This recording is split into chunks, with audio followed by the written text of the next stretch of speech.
Welcome to CEC Gurukul lecture. In the series on religion and society, today we are going to discuss on the difference between sacred and profane, and this distinction is crucial for understanding religion in sociology. This we are going to do with reference to Emile Durkheim's book, The Elementary Forms of Religious Life. This, as we know, that is part of the syllabus of MA Multidisciplinary course, second semester, and we are referring to the reading prescribed by Emile Durkheim. As I said, the book is The Elementary Forms of Religious Life. In this part of the lecture, we're going to discuss the chapter 1, which is talking on the sociological definition of religion. So let's start and understand how Durkheim makes a distinction between the sacred and profane, and this distinction is sociologically relevant for understanding what is religion. So Durkheim begins his work by declaring that it is important to first have a sociological definition of religion. Why do we think we need a definition? And this he points out that it is important for sociologists to avoid two mistakes. Number one, call ideas or practices as religious that are no way to do with religion. So if we do not have a prescribed definition of what is religion, then there could be a tendency to kind of study something which is not necessarily religion. And the second mistake that can be committed without a definition is passing by religious problems without knowing its true nature. And to kind of point out to the necessity of having a sociological definition, Emile Durkheim cites the reference of James Frazer. In his work, The Golden Bough, James Frazer missed the religious essence of certain totemic beliefs and rites among Australian Aborigines, which Durkheim sees as containing the original seed of religious life. They aren't about an individual trying to catch more fish, they are about the group affirming its existence. So Durkheim points out that Frazer ignored totemism, which could be the most important criteria for understanding religious life among the Australian Aboriginals. So he distinguishes between an initial observable definition based on readily visible outward features to identify religion anywhere, and a deeper explanatory account which emerges only after full investigation. And therefore, he develops a scientific manifesto for arriving at a definition of religion. Durkheim establishes his scientific manifesto. He is arguing that if we want to understand religion, we must treat it like a biologist treats a specimen by stripping away personal biases and looking at the concrete reality of thing itself. He makes three major methodological claims that revolutionize the social sciences.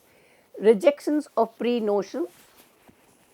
Durkheim warns that we all carry preconceived notions in the sense that we have certain commonsensical understanding of what religion can be, in the sense that we can have a lot of discussion how commonsensical is not necessarily what is religion. So here he kind of tells us that the first step to arrive at the definition of religion is to reject certain pre-notions. And these are preconceived ideas about religion because we live in a society where religion language is everywhere. Our personal definitions are usually based on our own passion or habits. Example, assuming religion must involve a god because Western religions do. Therefore, we must set aside these unmethodological notions. Science should not define its subject based on how we feel about it, but on features that are observable in reality. And the second step is to radical equality of religion. This is perhaps the most striking part of the text. Durkheim argues that all religion are instructive. So in the earlier lectures on the understanding of religion by Bethe and Berger, we know that there is a distinction between sociological understanding and a theological understanding. So here we are not evaluating religion, we are not kind of ranking religion. Therefore, for a sociologist, all religions are equally important. Durkheim rejects the hierarchy common in his time, where refined Western religion was seen as superior to primitive ones. Since religion is a natural manifestation of human activity, even the simplest ritual involving a house or a stone expressing something fundamental about human nature. If you want to understand the essence of life, you don't look at most complex organism first, you look at the single cell. This is why he chooses to study the most primitive system. For Durkheim, the Australian aborigine had the clan-based system, and for him, it was the most simplest form of social organization. So if we studied the religion among the simplest, then it could be able to understand the higher form, that is forms found in a complex society. The third step followed by Durkheim to kind of arrive at a definition of religion is to look for common features. Durkheim is looking for universal denominator. He asks what is present in the Australian outback, in ancient Greece and in modern cathedral. So he's kind of looking at certain features that would be used to arrive at a generalized understanding which could fit into different society. And therefore he refuses to exclude any system from his study. If a feature like a belief in a personal God is missing in some religion like early Buddhism, then that feature cannot be the defining essence of religion. Durkheim argues that before we can discover what religion is, we must unlearn what we think it is. That is, he begins by trying to tell us what religion is not. So, how does he do that? He kind of reviews common prejudices, enables researcher to come out from the commonsensical notion.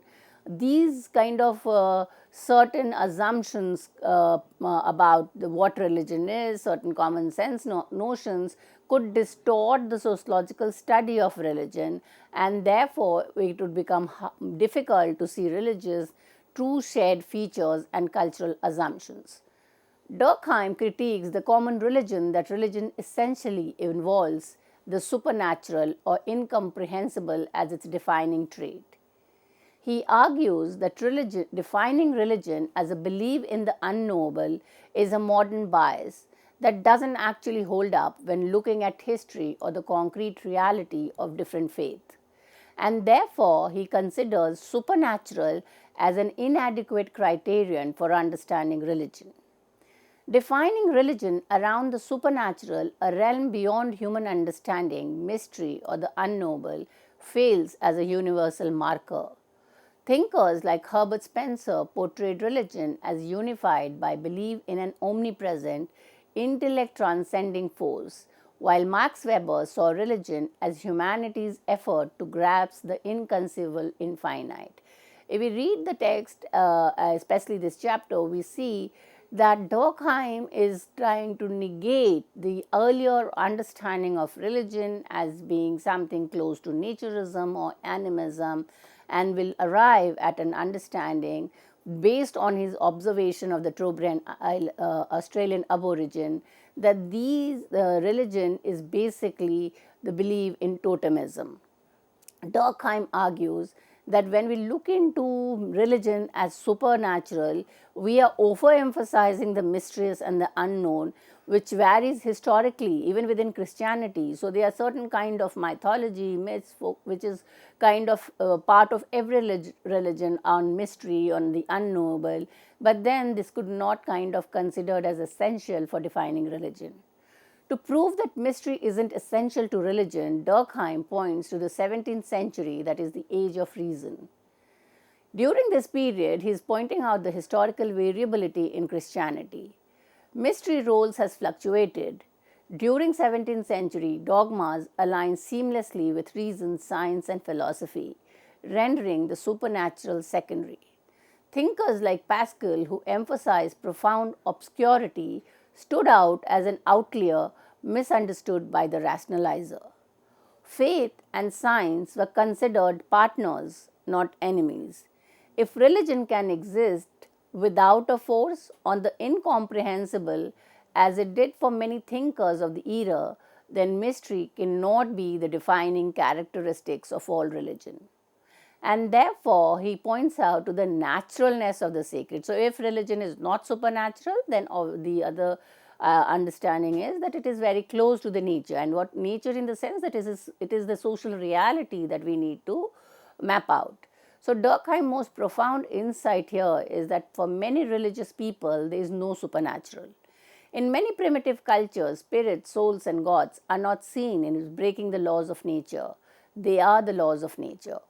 The miraculous only exists as a concept if you have a scientific understanding of laws of nature to begin with. Without a concept of natural law, nothing is supernatural. Durkheim argues that the notion of the supernatural as mysterious or irrational is late historical development, not universal to all religions.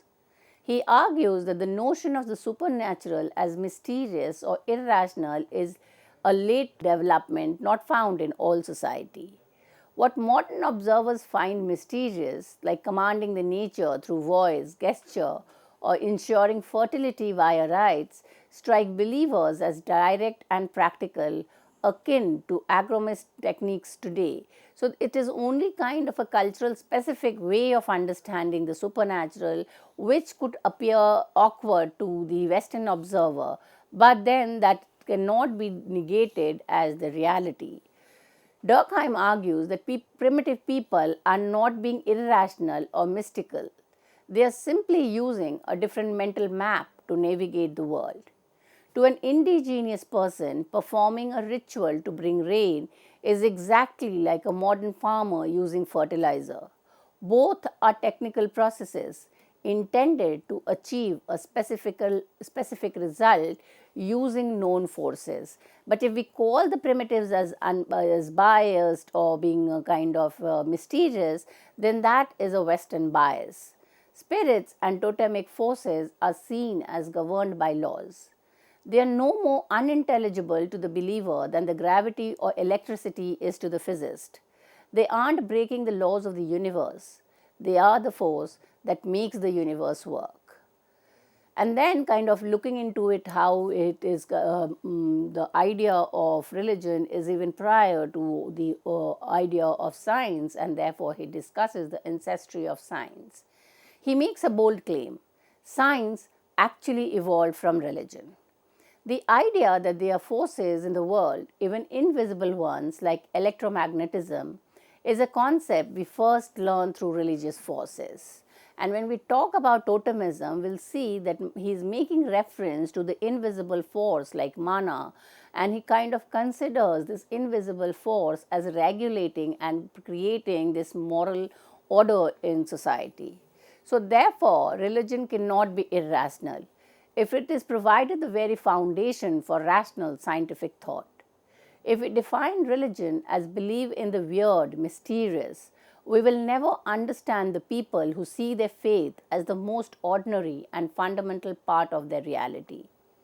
So, when we talk about supernatural, we know that supernatural kind of is the outcome of a natural. So, it requires the opposite. So, Durkheim explains why modern concept of supernatural cannot define religion, as it depends on a historically recent idea of a natural law. Calling phenomena supernatural presupposes awareness of a natural order, phenomena bound by internal necessary relationship. Without this baseline, that is, without knowing what is natural, nothing appears inherently. And therefore, when phenomena connects logically and immutably, is a modern empirical achievement not grasped even if by classical antiquity's greatest mind. Pre-modern worldview says order as shaped by contingent wills, divine or otherwise. So, intervention by gods registered as beautiful, rare spectacles rather than irrational breaches of law. Thus, ancient miracles were wonder routes but conceivable within the era's rational framework, not portals to unknowable realm. This historical relativity disqualifies the supernatural as religion's essence, reinforcing Durkheim's push for observable universals like the sacred profane distinction. Durkheim extends his critique of the supernatural by showing its persistence in modern social thought and refuting claims that it arises from mere unexpected events. Though determinism rules physical sciences, social sciences, that is barely a century old, still resist it, allowing belief in miracles, like legislators creating institutions by fiat, akin to divine creation ex nihilo. This primary mindset lingers not from social obscurity but from overconfidence in its transparency, bypassing rigorous methods needed to reveal complexity. Jevons possess the supernatural origins from irregular events, that is, eclipses, delayed rains, interrupting expected sequence, marking religion's birth. Durkheim counters Jevon such as disruptions are commonplace, not extraordinary, experience showing nature's order as approximate with routine exceptions and chance, requiring no extra natural causes. True supernatural ideas demand conceiving disruptions as impossible violation of a necessary, law bound order. And that is a notion forged by positive science, not innate to early humanity. So, this idea or the opposition between the natural and supernatural is the outcome of the human construction and therefore cannot be used to explain religion, which is something which has existed even prior to the growth of science. The second idea that he rejects in terms of defining religion is that religion is not divinity. He critiques defining religion through divinity, whether narrowly as God or broadly as spiritual being, as too restrictive for capturing all religious phenomena. Albert Reville defined religion as a bond between the human mind and a mysterious divine mind. Durkheim rejects this for being too narrow. And this he does for on two grounds. First, many culture performs intense religious rites for the souls of the dead or the local spirits. These spirits are clearly religious objects, but they are not gods in the sense of a world dominating intellect. Using God as a criteria excludes a vast portion of religious reality. Edward Burnett Tylor attempted to solve Reville's narrowness by proposing a minimum definition of religion. And this he defined as the belief in the spiritual being and is known in sociology and anthropology as animism. By shifting from God to spiritual being, Tylor successfully includes ancestors, genies, and demons. If religion is defined by spiritual beings, it becomes a purely psychological relationship. You treat a spirit like a person, you talk to it, that is your prayer, you bribe it by offering or persuade it through sacrifice. But Durkheim is questioning that the definition of spiritual being given by Tylor is not adequate for understanding religion. Durkheim will go on to argue that this definition is still too narrow for two primary reasons. Number one, atheist religions. Great systems like Buddhism, especially the original Theravada branch of Buddhism, do not rely on spiritual beings or gods for salvation. In Buddhism, the focus is on a Four Noble Truths and a path of discipline, not on propitiating a deity. If Tylor is right, Buddhism isn't a religion, an absurd conclusion for a sociologist. Therefore, Durkheim kinds of uses the Buddhism as a godless religion to explain that the sociological definition of religion cannot depend on understanding it as a form of divinity. The second reason why he says that divinity is not necessary for defining religion is to look into the nature of rites. Many religious rites aren't about talking to spirits, they are mechanical or automatic taboos. If you touch a sacred object and pollute it, it's not because a spirit is angry, it is because of a spiritual energy that exists without a conscious mind. By showcasing a highly sophisticated global religion that is essentially atheist, Durkheim proves that the spiritual being definition is local Western bias rather than a universal truth. So, Buddhism fundamentally lacks God. Its core are the Four Noble Truths, focuses on suffering, origin in desire, and it's talking about nirvana without kind of going to be dependent on any divine deity, but it is kind of practicing the path to the truth, and that completely depends on an individual's self discipline. It does not depend on prayers or supplications to superior beings. So then he kind of talks about that the whole idea that even if we look into the Buddhism as a religion, he critiques it and says that even where Buddha receives cult, flowers, relics, images, especially in Northern Buddhism, this remains commemorative, not proprietary. Southern Buddhists view him as an exceptional human saint, not living deity with power over events. His nirvana renders him uninvolved in worldly affairs, unlike traditional gods who demand reliance and receive sacrifices. This shows divinity as non essential, that is, saints, priests, or magicians may possess extraordinary virtue yet remain human. So, Tyler and Fraser's criterion, they use prayer, sacrifice to conscious superiors, but this cannot be found in many religions which does not rely on the belief in deity, and especially looking at Buddhism as meditative self-salvation. He pushed Durkheim towards his universal understanding of religion as a divide between the sacred and profane, and therefore the core idea of his understanding is that not all religious virtues emanate from divine personalities, and they are cult ties other than those that unite man with a deity. Thus, religion is broader than the idea of God or spirit, and so cannot be defined exclusively in those terms.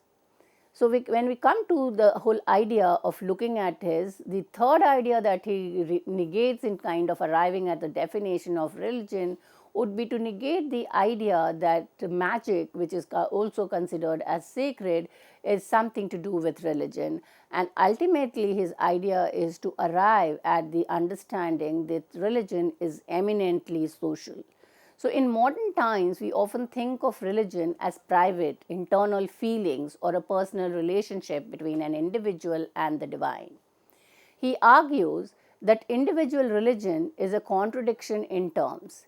Even our most private thoughts, like praying to a guardian angel, are provided to us by a culture and by the moral community, where it could be a church that Durkheim is referring, as his research is kind of coming from a Western perspective.